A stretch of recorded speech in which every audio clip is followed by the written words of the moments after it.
Haleluya, selamat pagi Bapak Ibu yang diberkati Tuhan. Salam sejahtera bagi kita semua yang ada. Pagi hari ini kembali lagi program GPD Villa Melati Mas menyapa datang dalam kehidupan kita.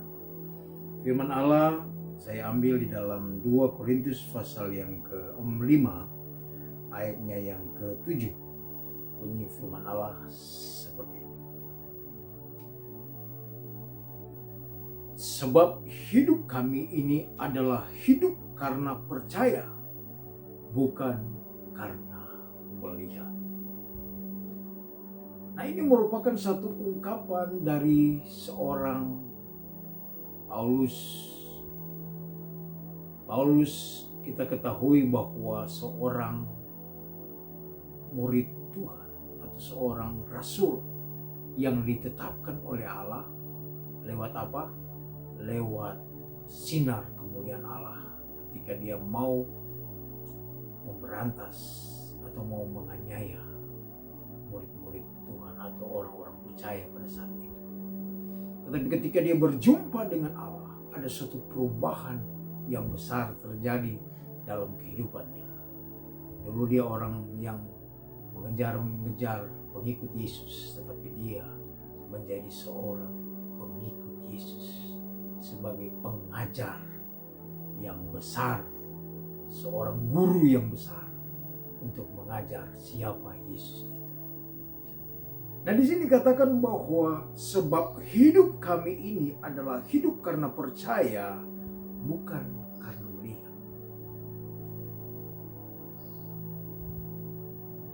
Pengikut Tuhan ada banyak yang tidak melihat Yesus, tetapi mereka percaya. Paulus dia tidak bersama-sama dengan Yesus pada waktu Yesus dia bersama-sama dengan ke-12 murid selama 3 tahun setengah. Dia tidak mengalami perjalanan hidup bersama-sama dengan Tuhan Yesus. Tetapi ketika dia ditetapkan menjadi seorang rasul lewat satu penglihatan, sinar dengan suara yang begitu kuat, dia menyadari bahwa dia harus menjadi seorang pelayan Tuhan, pengikut Kristus Yesus Tuhan. Dan itu merupakan suatu keselamatan yang luar biasa dia alami.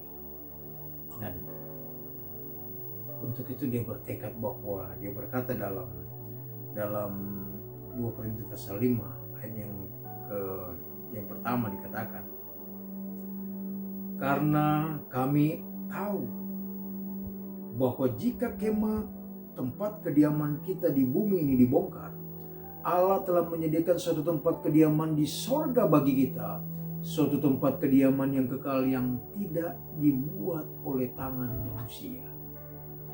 Dia tahu bahwa mengikut Tuhan, walaupun tidak melihat tetapi percaya kepada Yesus, maka walaupun dia mengalami aniaya, walaupun dia mengalami satu hal yang tidak baik, dia mati di dalam Tuhan. Dia berkata bahwa walaupun jika kemah tempat kediaman di bumi ini dibongkar, artinya apa? Kehidupan tubuh secara jasmani ini dibongkar, dihancurkan, dianiaya, dibunuh. Tetapi dia tahu bahwa Allah telah menyediakan satu tempat kediaman, satu kemah tempat kediaman di surga, satu tempat yang tidak dibuat oleh tangan manusia. Nah, saudara, ini merupakan satu iman, keyakinan yang kokoh oleh seorang Paulus. Dia berkata bahwa walaupun tidak melihat, tetapi dia percaya bahwa Yesus Kristus adalah Tuhan dan Juru Selamat kekasih jiwa yang hidup. Nah, ini firman Allah datang dalam kehidupan kita. Kita sudah mengecap berkat Tuhan. Kita tidak mengalami seperti apa yang dialami oleh para rasul-rasul pada waktu gereja mula-mula.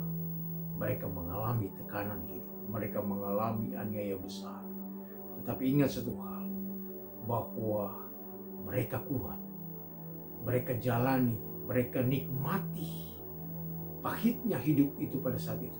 Tetapi mereka melihat ada Yesus yang bersama-sama dengan mereka, sehingga mereka mengalami menikmati yang namanya kediaman yang kekal, yaitu surga, di mana Tuhan siapkan bagi orang yang percaya. Nah, walaupun kita tidak melihat Yesus ada di depan mata kita, tapi kita punya iman. Kita berkata bahwa sekalipun aku tidak melihat Yesus, tapi kami percaya bahwa Dia yang selalu ada di dalam setiap kondisi apapun dalam kehidupan kita. Puji Tuhan. Firman Allah ingatkan kepada kita, belajar untuk percaya. Terima kasih Bapa yang baik, terpujilah nama-Mu kekal sampai selama-lamanya. Firman Allah mengingatkan kepada kami agar supaya kami percaya walaupun kami tidak melihat. Biarlah firman Allah Tuhan tanamkan dalam hati kami, sehingga umat-umat Tuhan, kami semua yang ada, bertumbuh, berakar, dan berbuah-buah untuk kemuliaan nama Tuhan. Berkati seluruh sidang jemaat yang ada, setiap usaha pekerjaan mata pencarian kami semua, pelayanan kami diberkati oleh Tuhan. Ini doa kami, dalam berkat nama Tuhan Yesus Kristus kami berdoa dan mengucap syukur. Haleluya, amin. Tuhan Yesus memberkati kita semua.